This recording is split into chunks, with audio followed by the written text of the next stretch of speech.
este abençoado dia. Seja bem-vinda. As pessoas não influenciam ao lugar onde eu ouço é o teu espírito, ao lugar de vitória em meio à guerra. Esse lugar é do Senhor. Se você sabe, diga: esse lugar é do Senhor. Você sabe onde é esse lugar? Onde ele habita? Já compartilha agora.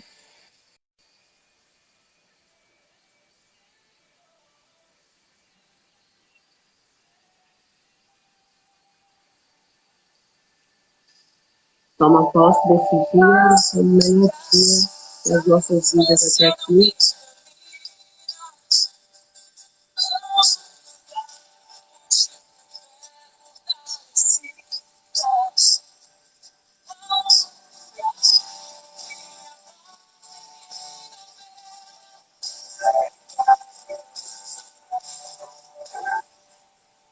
Eu adoro compartilhar aqui a live com as pessoas, aguardando aqui, meditando, sincronizando com a nossa frequência.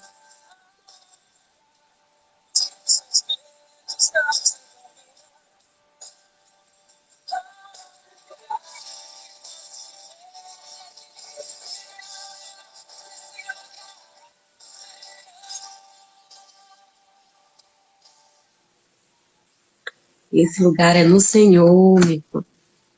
Esse lugar é no Senhor. Como pode, né? Onde se perde é que se ganha, na nossa fraqueza que nos fortalecemos. Como é linda essa mensagem, né, Isa? Bom dia, seja bem-vinda.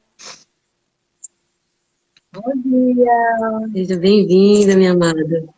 Bom tudo dia, bom, Lore? tudo bom? Hoje as mensagens são intensas, estamos bem de atingir mesmo o coração. A gente quer que chegue no lugar certo para que ele possa frutificar. É acessando o coração, né, Isa? Não só na mente, não só no achismo, não é no altar, é no lugar que o Senhor habita. Amém. Faz a oração para a gente consagrar o momento e já está, né, abençoado. Vamos lá. Meu Pai amado, meu Senhor, estamos aqui reunidas em Teu nome, Senhor, para cumprir a nossa missão, que é levar a Tua palavra a quantos corações pudermos alcançar, principalmente aos nossos próprios corações, que a cada vez que leiamos ou que falemos sobre Ti, Senhor, possamos assimilar cada vez mais a Tua vontade nas nossas vidas. Muito obrigada por essa oportunidade. Abençoa, Senhor, o dia de cada pessoa que aqui estiver agora e futuramente. E a vida de Laís por ter começado, Senhor, esse movimento maravilhoso que leva vidas a se aproximarem de Ti. Que assim seja. Amém, amém, em nome do Senhor Jesus. Para honra e glória. Então, a gente vai continuar o nosso estudo, 1 Crônicas, capítulos 21 a 23, né? E as mensagens anteriores foram das batalhas de Davi, né? Então, Davi, como a gente sempre recorda aqui, amado de Deus. Quem são esses valentes? Quem são esses amados de Deus? Somos cada uma de nós, né? Eu, você. Então, quando a gente medita aqui, Davi levantou, foi à batalha, Davi conquistou muitas cidades, Davi conquistou, estamos falando do amado de Deus. Então, assim, Deus nos dá direcionamento e lições para a nossa vida, né? E no capítulo 21, né, a gente começa aqui falando do censo militar de Davi, do qual também a gente já estudou, e Deus é muito didático, ele vai sempre repetir na sua palavra a mesma mensagem, né? A repetição é a mãe do aprendizado e vai gerar expertise. Então, essa repetição, ela é intencional aqui. né? Para que gere um aprendizado. Então, a gente estudou esse capítulo 21 aqui do 2 Crônicas, lá em 2 Samuel, capítulo 24 também. E ele fala que ele inicia. Aconteceu que se levantou Satanás contra Israel, né? Israel é o homem que luta com Deus, né? Nós temos um general à nossa frente, né? Na nossa batalha. Então, ele está à frente das nossas lutas. Então, levantou o inimigo contra aquele ungido de Deus, contra o batalhão, contra o exército de Deus. E aí ele fala que levantou-se o inimigo contra o amado de Deus, né? E induziu a fazer um censo de Israel. Aqui, olha só como que o inimigo age, né? Ele induziu Davi a se enaltecer. Então, Davi fez um censo. E Joabe disse para ele, ó, no versículo 3, o que o servo dele disse. Mas Davi, o rei, o superior, né? Por que ele vai ouvir o menor? Então, olha o que ele diz. Mas Joabe disse ao rei Davi, o Senhor teu Deus adicione ao teu povo 100 vezes mais dos que são, e que os olhos do rei, meu senhor, o vejam. Mas se todos os teus servos, porque nosso senhor, o rei, pretende levar a cabo tal coisa, né? Porque ele queria levantar o censo, não para contar as pessoas, porque o censo é válido, a gente vive até isso nos dias atuais, né? E aqui não, ele levantou somente os guerreiros para saber o tamanho do exército dele, para se enaltecer, né? O poder de conquista que ele tem. E a gente tem que ter essa consciência muito clara, o poder de conquista, tudo que nós temos, os méritos que nós temos, não é por nós mesmos, é porque Deus nos Pois é. concede E aí, essa assim, unidade. a gente vê quantas batalhas não já foram vencidas. A gente teve uma passagem, eu realmente não sou muito boa de bem, não me lembro, mas que acho que foi Gideão, que Deus, ele tinha 30 mil, Deus disse, é muito. Ele tinha 10 Gideão, mil, Deus disse, é muito. Ele ficou com essa vitória, não tinha vindo do poder de Deus. E é poder isso de que Deus. Deus E é isso que Deus quer, que a gente tenha essa certeza. E quantas vezes Deus também não fez isso com Davi? Inicialmente ele tinha ele mais 400 homens, né? E todas as batalhas que ele travou, Deus lhe deu a vitória. Então, qual a necessidade que ele tinha de saber qual o De seu ser uma poderio bélico, ofensiva. A internet né? está falhando aqui tua imagem, isso. A conexão, eu creio. Bem sábio essa reflexão, porque realmente Gideão venceu assim. E Davi começou ali o seu batalhão com 30 homens, né? Quando ele fugia de Saul, ele ali na sua fraqueza fugindo, encontrou mais aqueles 30 homens, né? Ali fracos que se reuniram a ele, ficaram ali com ele para o que der e vier, e juntos se fortaleceram. Então, não importa a quantidade, né? Importa que ele esteja à frente, ele seja o general.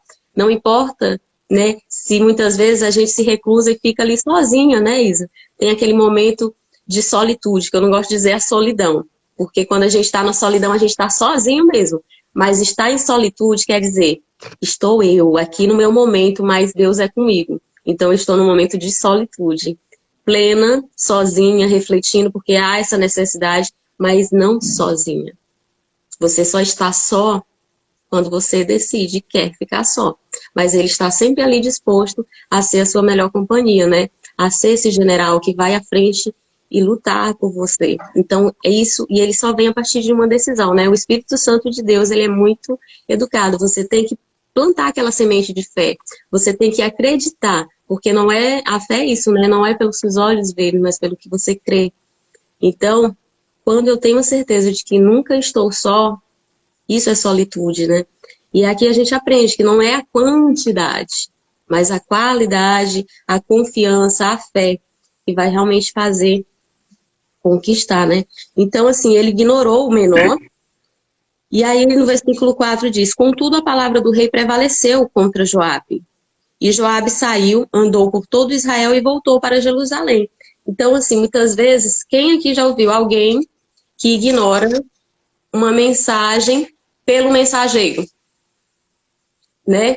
Então, assim, não, que fulano é tão novo, como que essa pessoa tem experiência de me dar essa lição? Às vezes, é uma profecia, você não pode ignorar. Então, há aqui uma mensagem que, lá em 1 Timóteo, no Novo Testamento, que Jesus ensina o seguinte, ó. 1 Timóteo, capítulo 4, no versículo 12. Que ninguém subestime tua juventude, mas ser um exemplo. E isso ele dizendo, ele enviou uma carta, mandou uma mensagem, e isso ele está afirmando a Timóteo, né? Que ninguém subestime tua juventude, mas ser um exemplo para os crentes em palavra e comportamento, em amor, fé e pureza.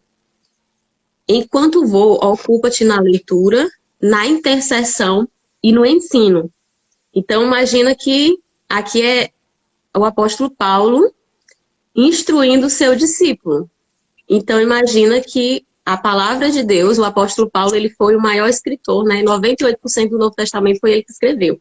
Então, aqui imagina que é a palavra instruindo eu, você, o menor, né? Porque a gente está crescendo em sabedoria e entendimento, não é verdade? Então, essa é a mensagem do apóstolo Paulo para mim, para você que está começando no estudo, que está abrindo a mente, o coração para esse entendimento.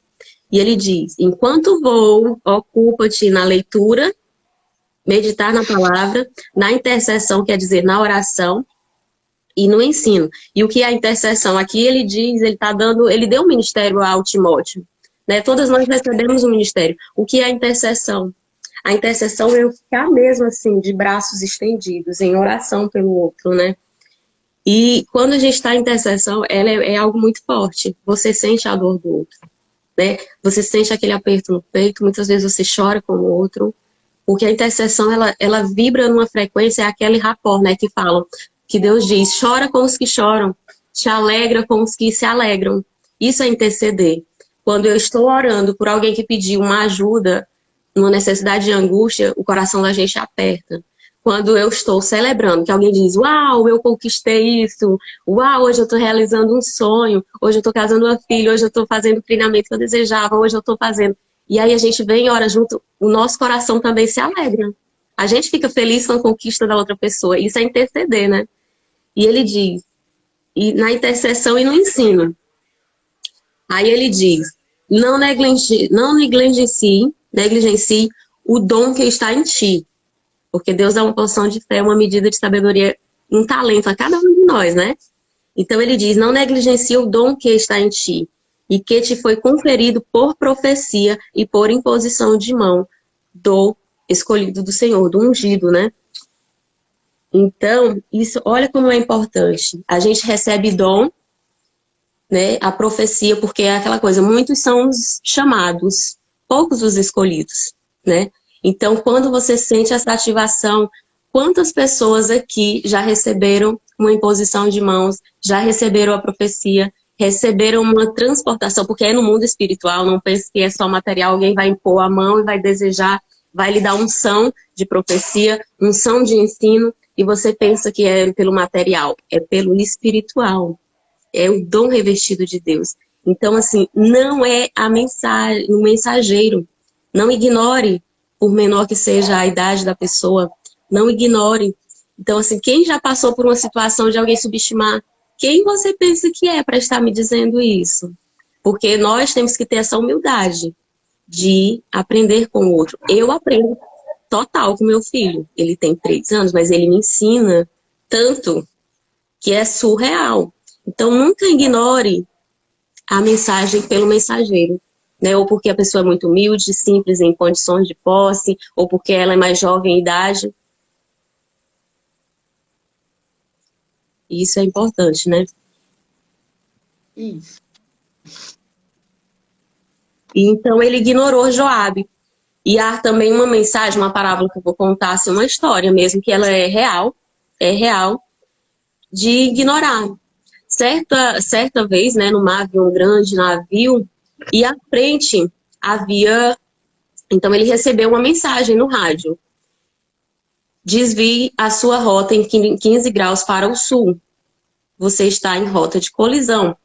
E o capitão daquele navio, que é transporte, né, que recebe ali, enfim, um imenso, que ele recebe ali até aviões, né, para carregar e descarregar, então um navio de alto padrão, e ele vai e ignora o comandante. Quem é você, né? Por que você diz que para eu desviar a minha rota, né, porque é o maior e tal? E tudo bem, a mensagem cessa e ele repete a mensagem quando se aproxima, porque ele diz, esse barquinho menor, se está incomodado que ele que se desvie, né? Então ele ignorou a mensagem porque se achava superior, né, um enorme navio, então que o menor barco que desvia a rota. E ele recebe pela segunda vez a mensagem: desvie sua rota 15 graus para o norte. Você está em rota de colisão. Ele mandou desviar para o sul, mandou desviar, voltar, né? E aí ele ficou nessa, ignorou. E quando estava se aproximando, né, ali em rota de colisão, ele recebeu: aqui aguarda costeiras, desvie imediatamente sua rota, você está próximo à colisão, você vai confrontar aí nas rochas, na pedra está à sua frente. E aí ele, uau! Então, assim, quantas vezes a gente recebe a mensagem, vem para o caminho, desvia dos atalhos e desvia a rota aí 15 graus, 20. Tem pessoas que estão mais distantes, tem que desviar a rota ali 360, né? Tá totalmente fora. Mas tem pessoas que estão tão próximas de encontrar o caminho. E aí, muitas vezes, você ignora a mensagem pelo mensageiro. É muito jovem, ou você olha para aquele pastor e diz, é um pecador. Quem é essa pessoa para estar colocando essa mensagem? Muitas vezes a gente olha pelo mensageiro, e não é o mensageiro, mas é a mensagem. Pode ser um menor, pode ser uma criança. Preste atenção na mensagem. E avalie, né? O quanto é importante.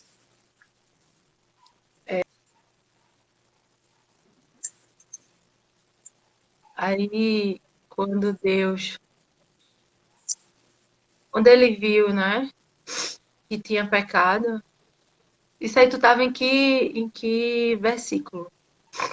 No 3 e no 4 foi quando o servo dele disse, meu senhor, não precisamos fazer isso. Para que o senhor vai fazer essa contagem? Que o senhor multiplique. O senhor vai multiplicar esses soldados. Mas ele queria saber a quantidade certa para ele se enaltecer. Eu tenho o maior exército, né? Isso também, assim, além disso, era uma oportunidade, né? Pode ser uma oportunidade que ele ia ter de angariar fundos, ou seja, de cobrar mais impostos, de saber, de saber quantas pessoas tinham, porque na verdade ele queria construir o templo, né? E para isso ele tinha que angariar riquezas também. Então, assim, na verdade, ele não pensou, ele não foi humilde, ele não pensou que Deus sempre daria e sempre, como sempre deu, né, a provisão a ele, tanto do poder bélico, quanto das riquezas, quanto das posses, quanto de tudo que ele sempre quis, né? Então, tudo isso foi mais importante do que o conselho daqueles que estavam com ele e que se ele fosse tivesse sido um pouco mais humilde nesse momento, né, ele podia até pensar duas vezes e ver o que é que estava levando ele a tomar aquelas atitudes. Será que era um sentimento de nobreza, né? Ou era pura e simplesmente a vontade de agir pelo que ele queria, simplesmente, né? Então, assim, E no provavelmente... versículo 1º, né, Isa, a gente vê que não foi, ó, a gente vê logo, aconteceu que se levantou Satanás contra Israel e induziu Davi. Então aqui foi um teste, ele provou o seu coração, né, por isso que fala que foi o inimigo. E o inimigo vive ao derredor, colocando meios na gente para que... Então ele perdeu a oportunidade de glorificar a Deus, ele queria que glorificar a si mesmo, entende? Então, assim, não foi Deus que tentou ele para cair, foi o próprio inimigo. Muitas das vezes Deus coloca o teste em nós, mas muitas das vezes é o inimigo. Ele vai atacar onde houver nossa fraqueza.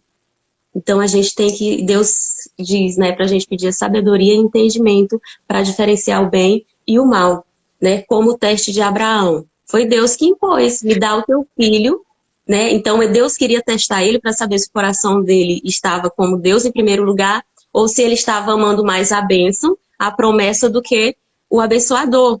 E aqui o inimigo colocou lá em Davi. Então a gente tem que ter esse discernimento. É Deus que está me testando, Na colocando verdade, outro desafio, ou é o na inimigo? verdade, na verdade, a gente sempre, em todos os momentos da vida da gente, a gente tem essa escolha, né? Todos Isso, os é o livre. momentos. A gente tem essa possibilidade de correr pelo mau caminho.